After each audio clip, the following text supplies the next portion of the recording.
Hey there, singers. This is Sarah Ramsey from the Vocal Lab, and I'm thrilled to share something special with you. Are you ready to take your vocal performance to the next level? Introducing Encore, the Performance Incubator, a transformative 12-week online program designed specifically for singers like you who want to master their voice and command the stage. With Encore, you'll experience personalized laser coaching that targets your unique vocal challenges, and you'll learn in a supportive community environment. This program covers everything from mastering breath control and vocal techniques to developing a confident stage presence and connecting emotionally with your audience. And the best part? We're offering a special beta price for this first run. It's just $600 for the entire 12-week program. Plus, if you're a Vocal Lab member, you get an additional discount. So don't miss this opportunity to transform your singing and join a community of passionate vocalists. Registration is open now and closes June 7th. Head on over to sarahramsey.com/encore to secure your spot. Let's make this your best performance yet with Encore. I'm a bit embarrassed to not have known this, but I had to do a cover of You Put a Spell on Me by Screaming Jay Hawkins.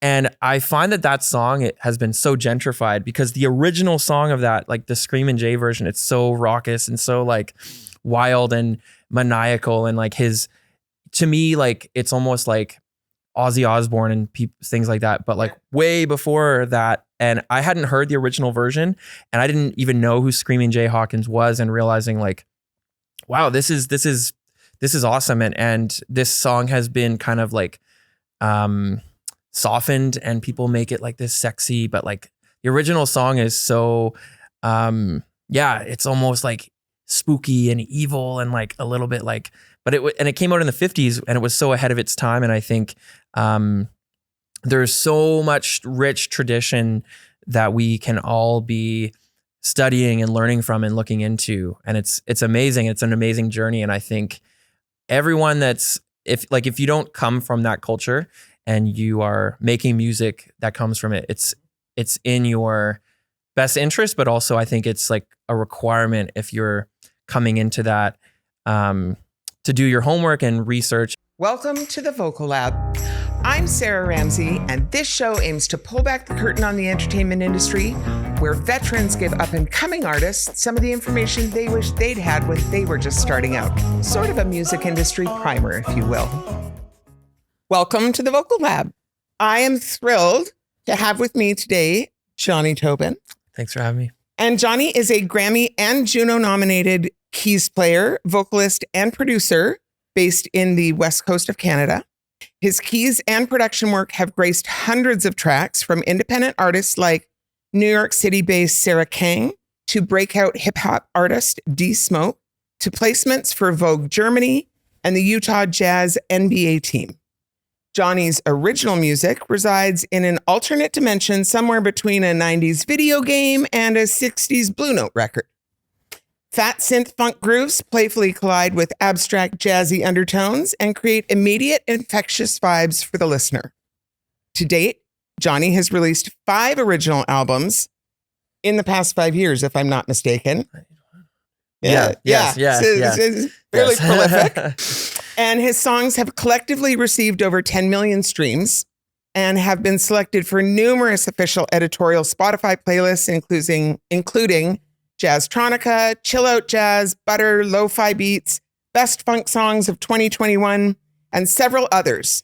In 2023, Jonny had the privilege of opening for several high-profile artists within the world of R&B, neo-soul, and modern jazz, including Braxton Cook, Cartoons, and Addy Oasis. Thank you for joining me today. Thank you so much for having me. So we were just talking about before we got started, we've been in the periphery of each other for a while, but this is actually the first time we've met. Which is great. Yeah. It's awesome. Honored to be here, and great way to first connect. Absolutely. Yeah. So do you want to tell us your story briefly for anybody who's maybe meeting you for the first time today, a little bit about your journey and how you got where you are today? Yeah. So I'll try to do it super short version. Okay. So, I've been playing piano since I was about 3 years old. My mom is a classical pianist. So I grew up around that. And then I also had, I just distinctly remember her getting a bunch of CDs for me from the library. So like there was like Duke Ellington, Thelonious Monk, Herbie Hancock, stuff like that. So I had the classical, like starting with classical and then exposed to jazz and other stuff. And then I remember as a kid, we had one of those old Commodore 64 computers. Even though like I was born in 1993, but we had dial-up internet and we had the old computers, probably like longer than we should have. Like we were kind of behind the times. Anyway, so those old computer games, when I was like 3 or 4, I sat at the piano and I would just plunk out the notes with like one finger from some of these games on that thing. So I was already like using my ears and kind of like learning stuff and figuring stuff out. And so, I kept playing piano, and in high school I had my own jazz trio and I started booking. I think I booked my first paid gig when I was like 13. Went to music school, got a music degree. And then straight out of music school, I was working on cruise ships, getting hired for bands. And then I had also started working with GarageBand and then Logic Pro on like making beats. So I've been doing that for about 15 years or so as well. So kind of like I was already developing all these various skills. But yeah, I've been doing music full time since about 2015-ish, like full-time career, like only source of income type thing. So it's like lots of ups and downs, especially in the last 4 years. Yes. But it's great to get to do this and be able to focus so much on music and then now lately I've been working on video game composing. There's a game that's probably going to come out next year. Which I'm very excited about. We can chat more later about that today. And then, dropping 2 albums this year and working with tons of different artists and touring lots. So 2 albums of your own stuff? Yes. Yeah. Wow. Very different vibes, but I kind of built up a lot of music during the pandemic. And so I've been kind of like rolling it all out. And so, that's kind of the long and short of it. Without, if you can look me up if you want to like see what else I do, but that's without bragging too much. That's the base. I know this is the place to brag. This is the place to brag. Well, and I think that's actually a bit of a badge of honor in this economic climate and this arts climate. To have achieved the place in your career at such a young age where your sole source of income was music based. Maybe from lots of different things within music, but all within music. There's a lot of people that may not ever get to that place of it being the sole source of income, or it might take a lot longer to get there. I feel very fortunate and like I've worked pretty hard and also done so many different things to kind of achieve that and also to kind of pay my dues. Like I've done cover band work for years, like probably 6-7 years, and then transition to doing more touring with original bands and producing stuff. I used to not even like really produce at all or say that I was a producer. Same with vocals. I used to not say I was a vocalist, but in the last like 3-4 years, I've probably done like, I don't know, 60 gigs or more where I'm singing and like solo gigs. And so, I think building up a ton of different skills and skill sets has kind of allowed that for that. I think maybe with people that were coming up, especially like a lot of folks that were in the jazz scene, like, 30-40 years ago, it was like you could just play jazz and like play at a jazz club, play jazz standards, and that could be your thing, and that's how you made all your bread. But I kind at some point I kind of realized like you can't just do that. I don't know. I mean I went through the jazz program at CAP. So I was there right around the time you were born. I started there in 1991 and was there through the I was negative too. That's right. I was there through to 96, 97 in there. Yeah. And there are a handful of people who I went through school with who, my goal was never to actually be a jazz musician. It was just the most applicable learning environment within music. Yeah. It was better than going into a classical program, For sure. But there are a handful of people in town who I went through school, Steve Maddock and Sharon Minamoto and, Brad Turner he was teaching, not a student there at that. Yeah. There were some folks in that scene there who have definitely just kind of stayed within the jazz scene. Yeah.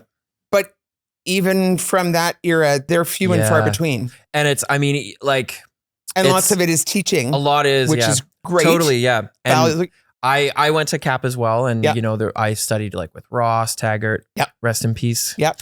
And so there's for me it was a great learning. I don't necessarily just do jazz stuff now. A lot of my music is informed by that, but I think that's just a great toolbox to kind of work from and when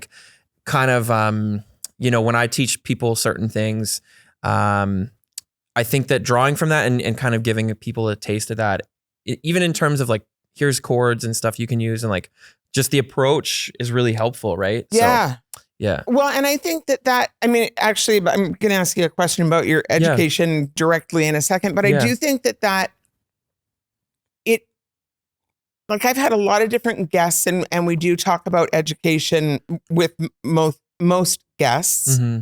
And I think it really depends on the genre of music you're going into. Yeah. If you are going into straight up pop, an overabundance of theory is not necessarily a better thing. Yeah, totally. It's not necessarily a bad thing either. Some people find it can actually get in the way, and some people don't.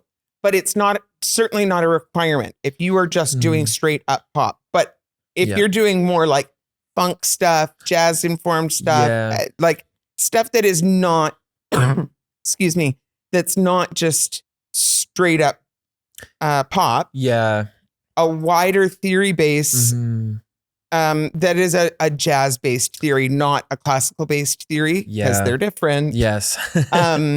is super useful, I think. Mm-hmm. It can be, yeah. And I think it's funny because I went in recently. I was at I saw Jacob Collier. Yeah, right? And I'm envious. I would love to see. It was definitely I would say one of my top 15 shows I've been to, but. It's funny with him because he has so much theory, but then he breaks the rules so much. And I think that's a really important thing for people that if you come from a theory heavy background, to be able to say, because there's a lot of people that are this scale, you have to do this, you have to do this chord over this scale. And this is the correct thing to play. And someone like Jacob Collier, it's he's bending things, breaking rules, modulating keys constantly. And a lot of stuff he does, if you analyze it on paper, it doesn't really make sense. It's not correct. So I think people would be well to deviate from that as well. Yeah. Once you learn the rules, just break them and and I think with pop, I think that's important to experiment and try bands like Mother, they're doing really cool, interesting stuff. That's just sort of here's a cool idea. Let's just do it and try something. Right. So. Yeah. Yeah. There are definitely pop bands out there that clearly have a different theory, understanding and background. Granted, I'm a little biased here, but I think my brother's one of those, right? That comes from a clearly sort of more theory educated background and happens to apply that into a genre of music where you don't typically hear a lot of that. And I think it's part of what makes his music really interesting. Yeah, for sure. Yeah. I think it's just kind of a nice little different flavor that can be added into stuff. Yeah, it's like what's the word with cooking? It's like that umami flavor. Yeah. Maybe like certain theory things. It's like, like if you're in a pop punk band but you have a jazz background, it's like you're adding this like umami flavor to the to the mix, right? So yeah.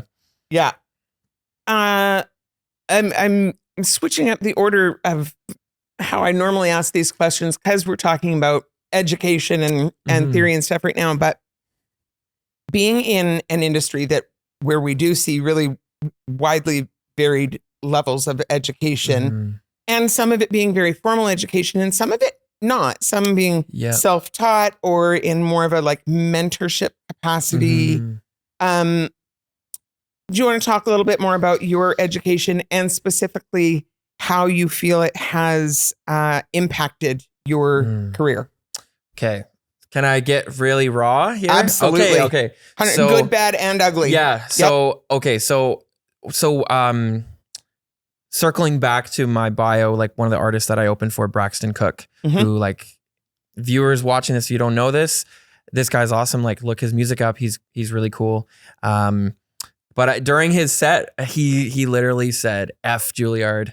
Yeah. And it, there's quite a lot of issues with the institutionalized aspect of teaching jazz music, which has been like such a art form rooted in Black American culture, and being taught that.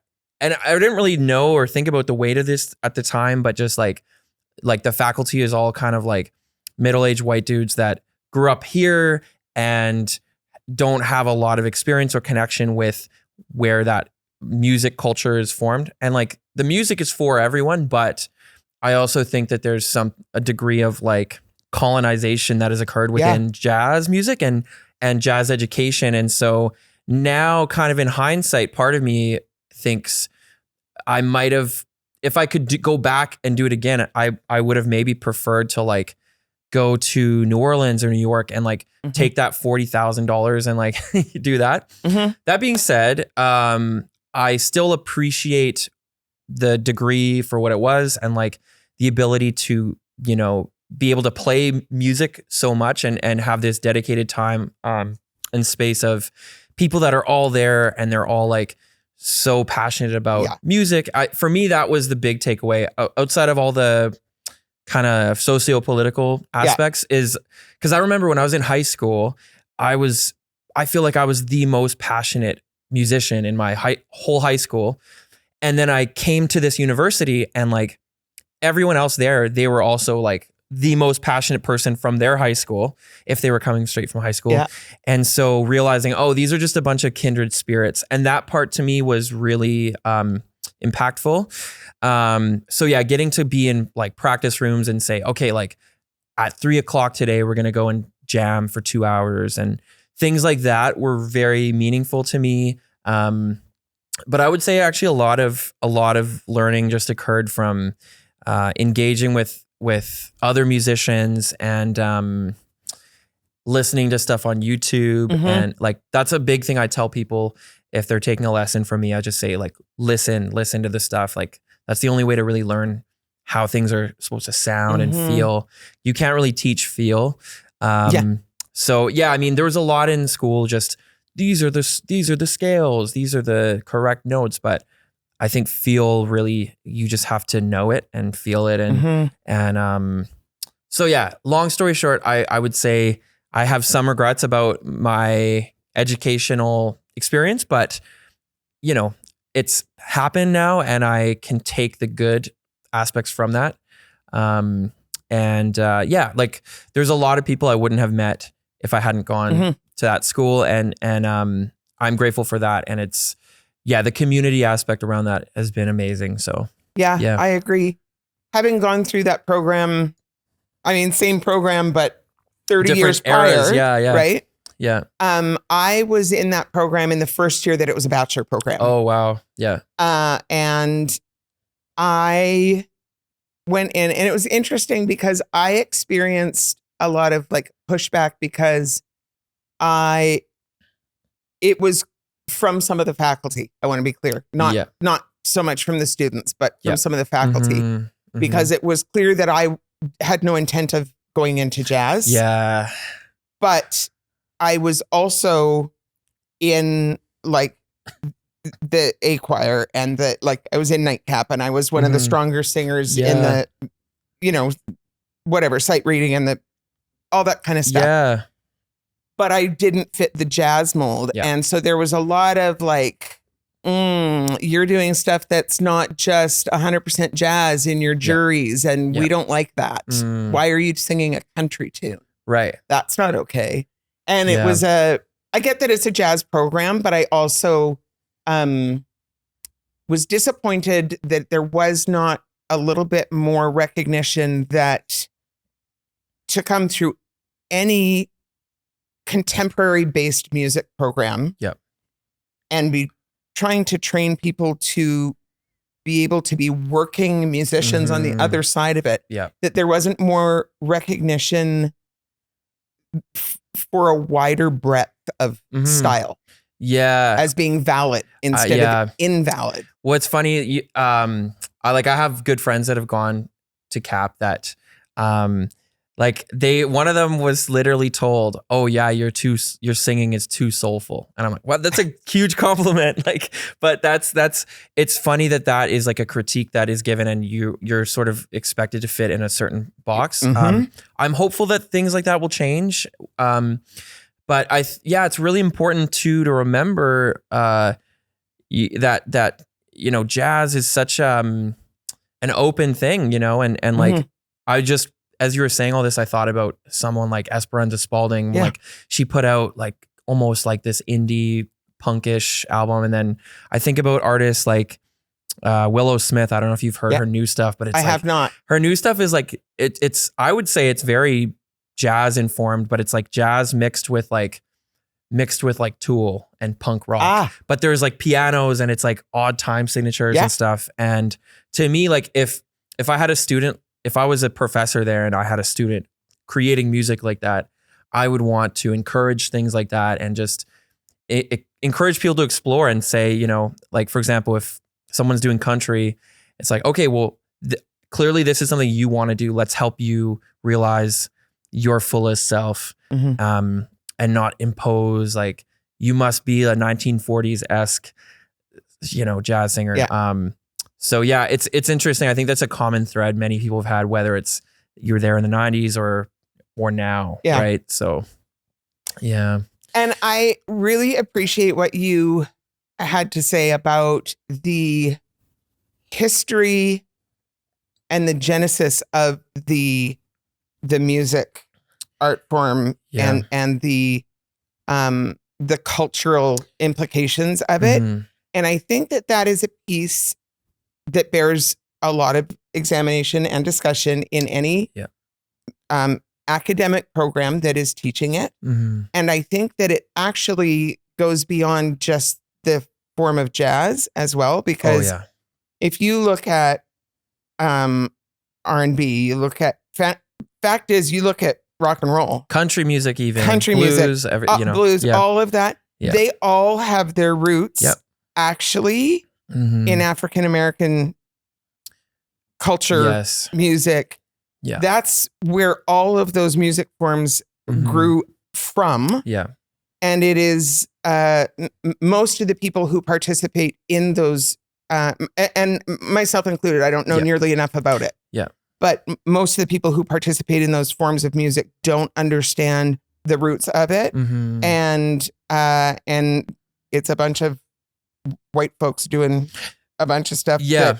And I say this as, someone might look at this and be like, "Oh, Jonny is a white guy doing all this." But I think it's so important to respect where it comes from and know where it comes from. And like, I think it's such a deep, it goes so deep and it's so beautiful to really dive in. Like one thing, like in the couple months ago, I'm a bit embarrassed to like not have known this, but like I had to do a cover of "You Put a Spell on Me" by Screaming Jay Hawkins.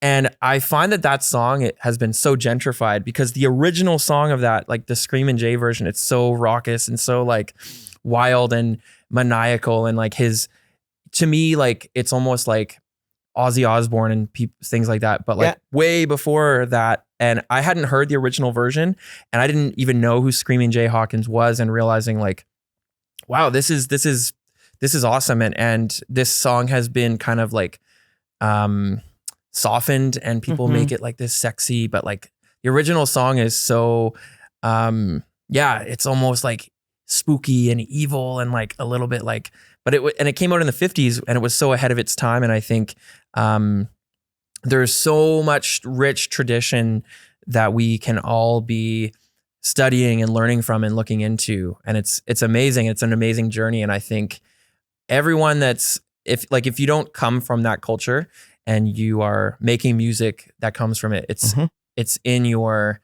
best interest, but also I think it's like a requirement if you're coming into that to do your homework and research, and like from there you can like make your own original stuff, of course, but I think it's really important to study that and know the origins. I think there's a parallel. It's not the exact same thing, but there's a parallel to what you were saying about theory, about how, with Jacob Collier, how you need to know the rules to break the rules. You need you are better off to know the history to create your own in a way that is respectful. Yeah. Rather than creating your own and taking ownership of something that is not entirely yours to take ownership of.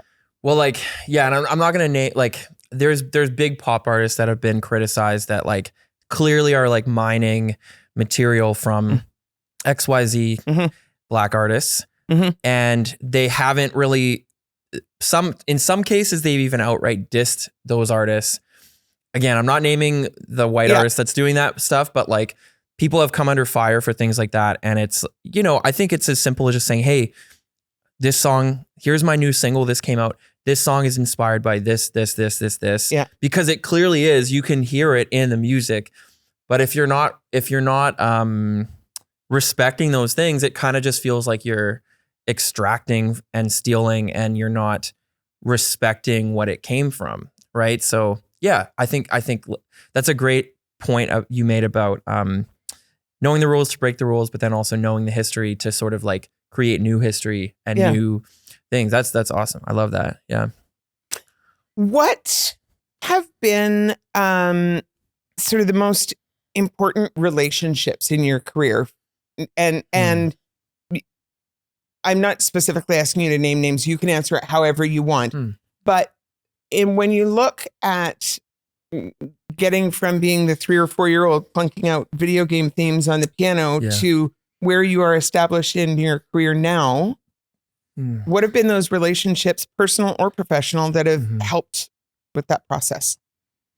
Yeah. So I'm thinking more like types of people rather than exact people. And it's generally people that have been, recognize my talent and the hard work that I put in, and see an opportunity that I could fit in somewhere. I think like every single time that I've had like a level up or like here's a new career milestone, it's been through people's help that are just in a different area. Like for example, someone's like, oh, okay, this artist, Jonny would be perfect to work with them. Or, someone reaches out to me on Instagram and they're like, oh, I really want to work with you. Like, let's do this thing. Like the track I worked on that was part of that Grammy nominated project was like, it was just through an Instagram connection.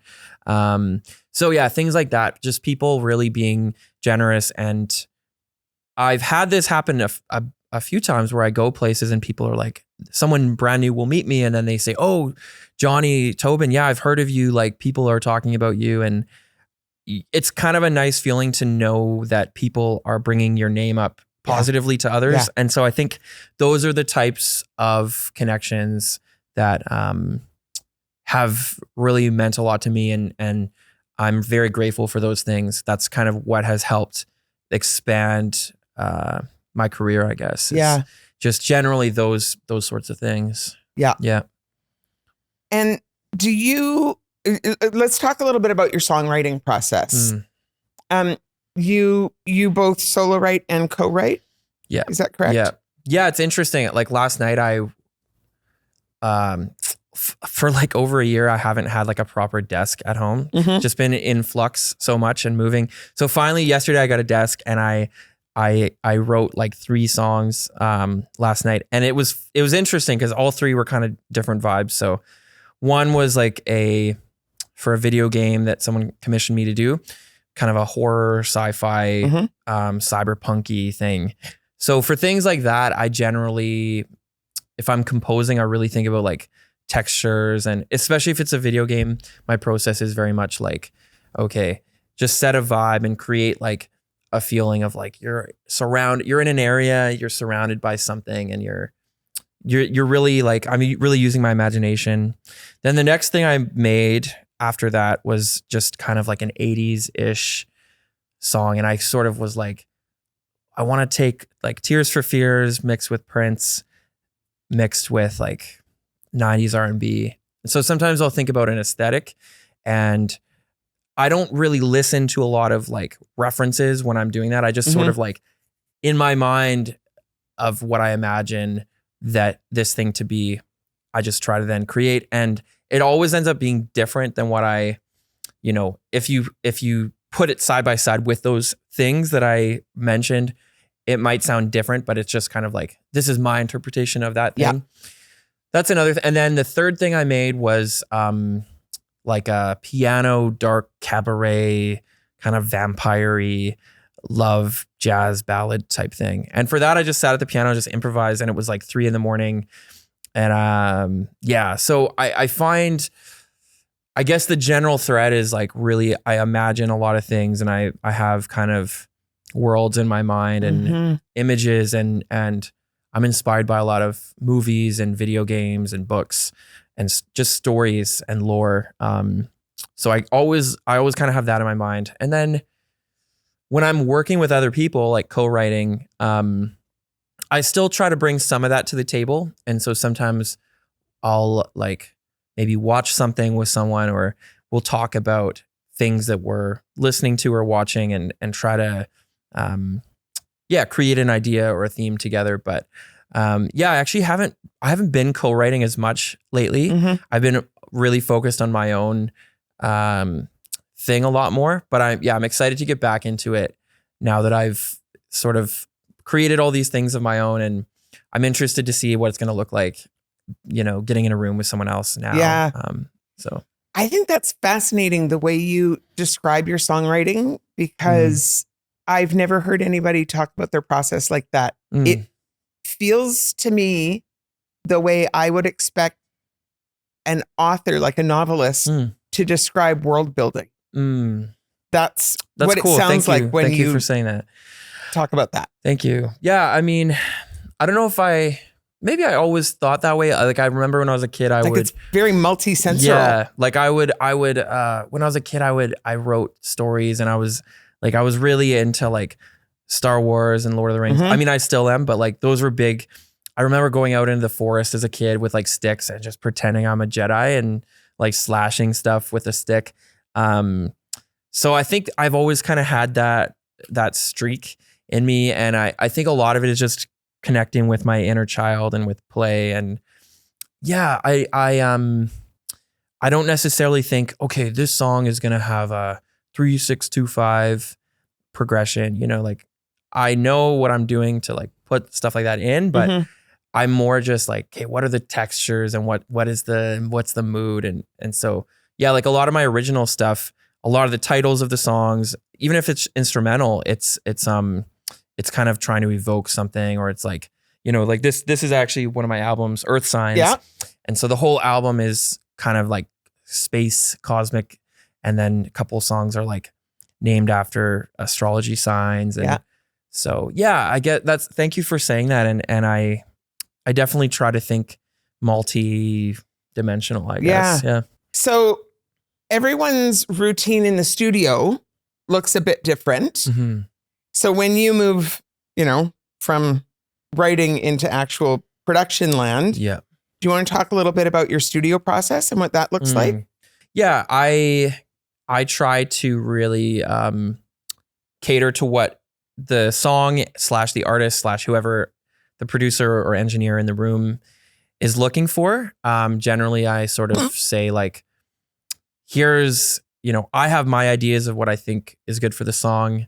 You do as well. And like, I give deference to that, but then I also will say like, let's try this, or like, it's really, I really like creating an environments when there is that freedom. Mm-hmm.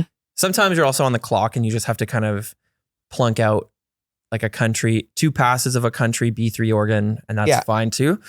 But yeah, sometimes getting the chance to really like dig in and experiment with sounds is really fun. So yeah, with other people, that's the process there. And then I think for me, when I'm producing, I almost always start with drums first. Like I get a beat and I get percussion and I kind of like build a groove first. And then I think about like, I don't always think about chords that immediately, because for me, I have so many chord ideas and I'm like, oh, I could go here or here. I was having that experience recently with someone and I was like, there's too many ideas, too many sections. So it's for me, sometimes I just strip it down. I'm like, okay, drums, bass, like get the basic feel really nice. And then, you can always make, if you want to add spicy, interesting chords in, you can always do that. But I think having the foundation of a groove, that's kind of where I like to start from, is that place, the feel. Yeah. Yeah. I find it fascinating to talk to different writers because there's an endless number of approaches to songwriting and everybody starts at a different place. Yeah. You talk about starting with groove. I talked to somebody who starts with a title. I have talked to people who start with lyrics first. Some people start with, music first. Some it's all one package that develops together. And I think it's important, especially for like, emerging artists who are younger, not necessarily in years, but just younger in their development and experience, to understand that there is not actually one right or wrong way to approach it. There's just figuring out what is the right fit for you. Exactly. And one thing too is, I might start a certain song, like, okay, here's the groove. And then I create, like, there's a line or a riff or a keyboard sound even. Sometimes if you pick a certain sound, that could change how the entire song is. And so I've had times where I'm like, whoa, this is a new vibe. And like, I'm actually scrapping everything. And this is the new thing that I'm building off of actually. So I think it can change sometimes midway. And sometimes like, I think it's good to be open to like a better or a different idea sometimes. Not that I think it can be a rabbit hole though as well, because one of the biggest hurdles for artists, I think, is finishing songs. And for me as a producer, I really think more about, let's just get this song done. Like I was producing something recently for someone and I said, okay, we finished the session and we did like a demo vocal. And I said, okay, what is the next step here? We need to like have a game plan, because I think it's very easy for artists to really like second guess or think, oh, okay, like, oh, everything has to be perfect, and which is fine. But I think you also have to have deadlines or agendas or something to kind of like steer the ship. Otherwise you're just in this endless hole of editing and like revising and, nothing's ever done. You could always change, like you could change, the Beatles could go and change Hey Jude, but it's like, no, this is done. We're putting this out. This is like mixed, mastered, done, signed, sealed, delivered, done, out. Yeah. Right. So I think that's important too. I would say, especially for emerging artists, if you don't have that sense of like, when am I going to choose to finish this? That's basically what it is. Cause it's never done, but it's like, when am I choosing for it to be done? That's a really important thing, and important to kind of check yourself on as well. Yeah. Well, and I think it's interesting too, because I think the definition of a producer has actually changed over the years. Yeah. So 30, 40 years ago, a producer, some of it has stayed the same, but some of it has not. 30, 40 years ago, a producer was a project manager. So their managing the budget and the time and making sure everything is staying on track time-wise so that it stays on track budget-wise, and getting the sound that they want with the artist, but it's managing all of those moving pieces to get to the end result. And I don't know if all of those things are still true for a producer now, or if the artist now is taking care of some of those pieces for themselves now in terms of the project management piece of it.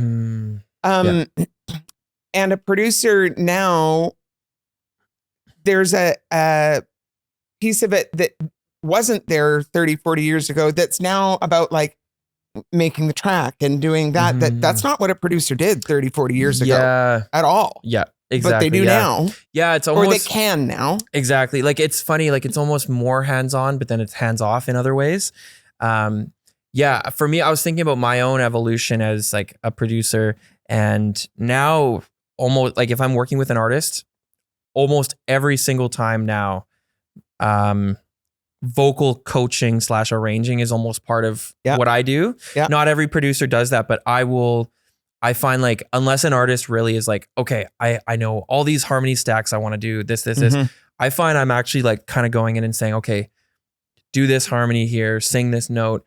These are the notes that you're going to sing. And like, obviously I don't just like force feed everything. They will have their own ideas too, but I'll sort of, sometimes they're just going to say, oh yeah, I'm just going to sing a third above the melody and like do an entire hook like that. And I was like, you could do more. And I'm like, please let me give you some ideas. And then if they don't want to use it, it's totally fine. But I think as a producer, it's great to be able to just give more ideas and help, figure out, let's make the best song we can make. And to me, it's not just about like making a beat and saying, okay, here you go. Or like, just hitting record. Like, I think it's in the interest of a good producer to try and get a good performance out of the artist. And, I know there's people like Rick Rubin where he's like, I don't know anything about music, but he's like, he sets a vibe for artists, which is also very important. And getting artists to believe in themselves is huge. I saw a clip of Jacob Collier with Tori Kelly working on that new arrangement. Have you seen that? The 8-minute thing. And it's like he's trying to get her to sing the runs. And his energy was so positive. And I think I was reading the comments on YouTube, and a lot of people were noticing that, and just his encouragement. And, I think he said to her at one point, like, you're the only person on earth who could do this. And hearing something like that, I think in the studio, hopefully would just help her to feel like, yes, I got this. Like, it's really hard, but I got this. And I think that, vibe is so important too. The studio bedside manner is so important, right? I've done a lot of studio work with family. So I have been produced by my dad, because we used to do a Christmas thing every year with our family. And I used to leave that session every year crying, thinking that my dad thought I was a terrible singer. And I mean, whatever, there's all sorts of like family stuff. And I love my dad, and my dad was a great musician, but his, like you say, bedside manner just a style was not great. He was kind of an intimidating guy, and he had specific ideas, and he didn't sugarcoat things nicely. And then I've been in the studio with my brother, who we just get each other's voices, because we can, like, our voices can do a lot of the same things. And so he knows exactly what to ask for in my voice, and he can explain like how to do it, because his does the same thing. So it's a really easy relationship. I love that. And he's like my favorite producer to work with in the studio, because it's so easy and we just have so much fun. So when you talk about a difference in vibe, did it come out with a good result in both? Yeah. But like, it's just such a massively different experience. And I think that is not to be discounted. And when you are choosing people to work with, I mean, most people aren't working with like family that close. So because there's all sorts of different layers of that as well, right? That have nothing to do with the music. But when you're choosing people to work with, I think that sense of like, we can have fun doing this. We're going to get a lot of work done, but we can have fun doing this. And it's going to be enjoyable. The process, there's going to be a lot of joy in the process of doing it. That's a really important element because music is not supposed to be something that we hate the process of doing in order to get a good result. It's not, it doesn't work like that. Well, yeah. When you were saying that, I was thinking about film and how like certain directors, like I think Stanley Kubrick was one where like on The Shining, I think certain scenes, like he would make Shelley Duvall do like literally 300 takes to get her riled up to deliver a certain performance. But I think, certain directors like that, I think it's similar with producers where they, the end result is going to be good, but they're coming at it from the totally different angles. And, you don't want to walk away from an experience having people like, oh, I love the song, but I have horrible memories of it. Because you know what? The song is like 3 minutes long, but the process might be 13 hours long to create it. And those 13 hours are what's going to leave a memory. And like when you're working on songs, to me, it's like you want to have a good memory. And it's some people, that whole tough love aesthetic works, but I think, it's good to kind of read the room and but like obviously like the rapport that you and your brother have, it's almost probably like somewhat of like a psychic connection where it's just like we get this thing and like you barely have to say anything and it's totally like, sometimes it's just a look or it's like 2 words. It is the hands down for me, it's the easiest studio experience. And if I was ever going to do a record, which I'm probably a little long in the tooth to be doing now, but do it. You should do it. It's never too late. Seriously. I support this. I'll donate to the Kickstarter if there is one. Well, I appreciate that. But he would be my like number one choice to work with, at the very least as a vocal producer for me, because it's just so much fun. And he just gets my voice. Oh, that's great. Yeah. That's that genetic thing is that's a pretty special moment. Oh, there. Yeah, definitely. Yes. Thanks for joining us today. That was actually just part 1 of our interview. And I would love it if you come on back Thursday to catch part 2. Can't wait to see you then.